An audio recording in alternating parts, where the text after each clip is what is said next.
Buen día. El día de hoy les compartiremos el tema de la reproducción. Existen dos tipos de reproducción, la sexual y la asexual. Reproducir consiste en concebir un nuevo organismo que disponga de las mismas características biológicas que su progenitor.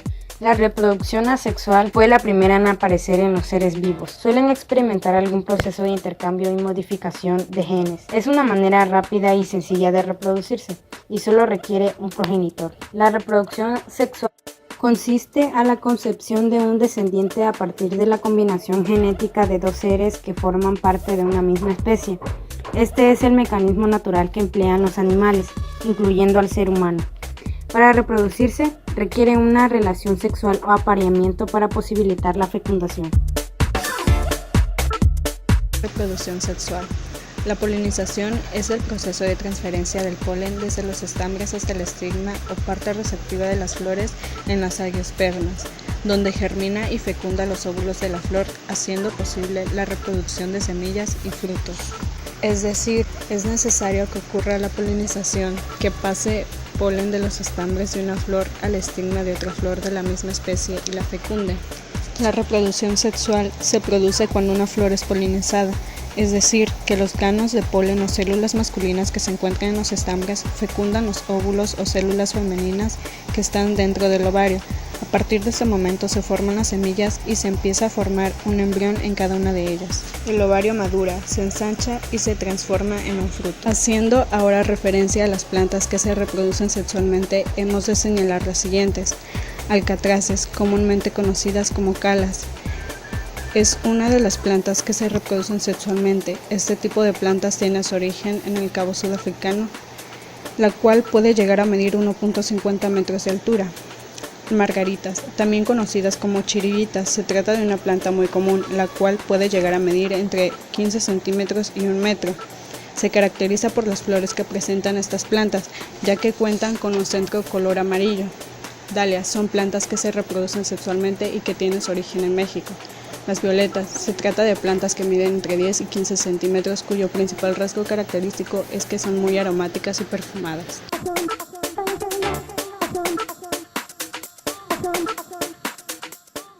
A continuación hablaremos de la reproducción asexual y sexual de los animales. La reproducción asexual es una manera rápida y sencilla de reproducirse y solo requiere un progenitor. Existen diversos tipos de gemación.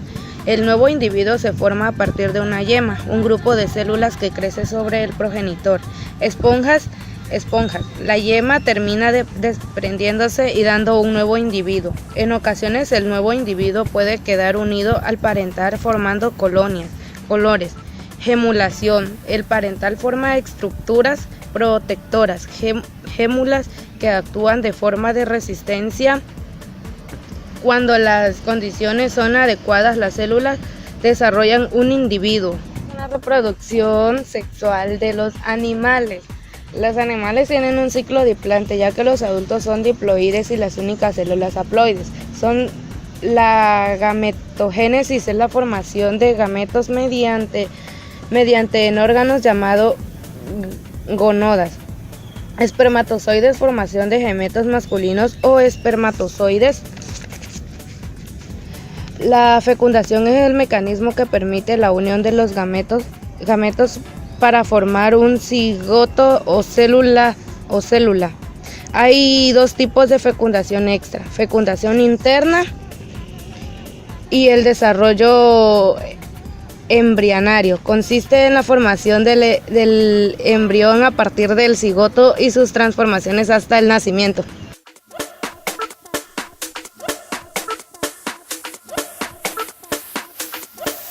Reproducción asexual. La multiplicación o propagación vegetativa es la producción de una planta a partir de una célula, un tejido, un órgano o parte de una planta madre. Distintas partes del cuerpo de una planta bajo determinadas condiciones de crecimiento, luz, temperatura, humedad, nutrientes, sanidad, etc. pueden dar origen a un individuo completo. Esto se debe a que muchas células de los tejidos diferenciados maduros de la planta conservan la totipotencialidad. Con esa característica, una célula ya adulta puede desdiferenciarse, retomar la actividad maristemática y multiplicarse, dando origen a los órganos vegetativos, raíz, tallo. Y la propagación vegetativa constituye un conjunto de técnicas agronómicas utilizadas desde hace mucho y se considera un método de reproducción asexual en vegetales. Unos tipos de ellos serían la gemación, que es un tipo de reproducción asexual. Es una división desigual consistente en la formación de prominencias sobre el individuo progenitor, que al crecer y desarrollarse origina nuevos seres que pueden separarse del organismo parental o quedar unidos a él, iniciando así una colonia. A nivel unicelular es un proceso de mitosis asimétrica que se da en algunos seres unicelulares como las levaduras.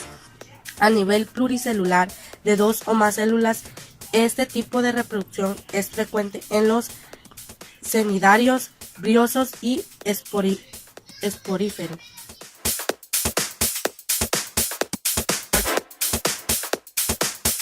Gemación. La gemación es el nombre que recibe un tipo de reproducción asexual que experimentan algunos seres vivos y consiste en la separación del organismo de una pequeña parte de él, denominada yema, la cual se desarrolla hasta conformar un nuevo ser vivo.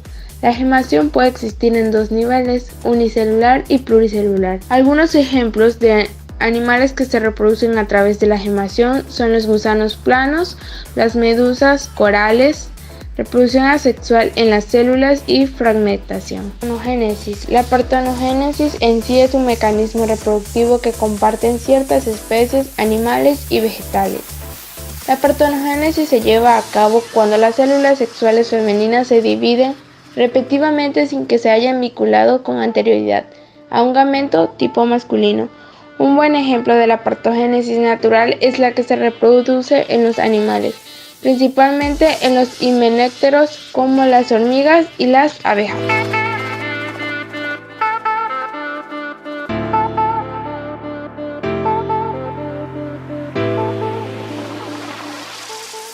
Para finalizar, les comparto la reproducción asexual en bacterias, dando a conocer los 2 tipos de reproducción. Uno de ellos es la fisión binaria. Fisión binaria. La mayoría de bacterias dependen de fisión binaria para propagar. Conceptualmente, este proceso es simple. La célula simplemente necesita crecer al doble de su tamaño y después se divide en 2. Pero para quedarse viable y competitivo, la bacteria tiene que dividirse en el momento propio, en el sitio propio, y tiene que proveer cada vástago. Por ejemplo, vemos que el cromosoma bacteriano intacto, que es circular, tiene 2 regiones llamadas el origen de replicación y el término de replicación, que se localizan diametralmente opuestas una de la otra en el cromosoma. El cromosoma se abre en el origen de la replicación y los 2 filamentos del ADN son copias. La replicación procede en direcciones opuestas en los 2 filamentos. El copiado continúa y la célula se elonga. Los nuevos orígenes de replicación se separan hacia extremos opuestos de la célula. Se forman un septopared en el centro de la célula que la divide en 2 nuevas células. Cada una de las 2 copias del cromosoma bacteriano ahora completas. La célula se divide en 2 y por lo tanto ahora tenemos 2 nuevas bacterias. La replicación continúa hasta que se copia el cromosoma entero y las enzimas de replicación se encuentran en el lado opuesto. Una vez que los cromosomas se han movido a los extremos opuestos y despejado el centro de la célula, puede ocurrir la división del citoplasma. En este proceso, la membrana se hunde hacia adentro y se forma una nueva pared de división en el centro de la célula. Finalmente, el septo se divide y las 2 células se separan para continuar sus vidas como bacterias individuales. Para finalizar, les comparto la siguiente y última reproducción asexual de las bacterias, conocida como la gemación. La gemación es un tipo de reproducción asexual. Es una división desigual. Consiste en la formación de prominencias sobre el individuo progenitor y al crecer y desarrollarse, originan nuevos seres que pueden separarse del organismo parental o quedar unidos a él, iniciando así una colonia. A nivel celular, es un proceso de mitosis asimétrica que se da en algunos seres unicelulares como las levaduras. Ciertas especies de animales pueden tener gemación interna. yemas que sobreviven en condiciones desfavorables gracias a una envoltura protectora. En el caso de las esponjas de agua, las yemas tienen una cápsula protectora y en el interno hay sustancia de reserva. Por otro lado, en los seres pluricelulares, el proceso de quemación es más frecuente en organismos acuáticos, tales como poríferas, y entre los que se encuentra la esponja de mar, briosos, animales musgo y nidarios como corales y anémonas.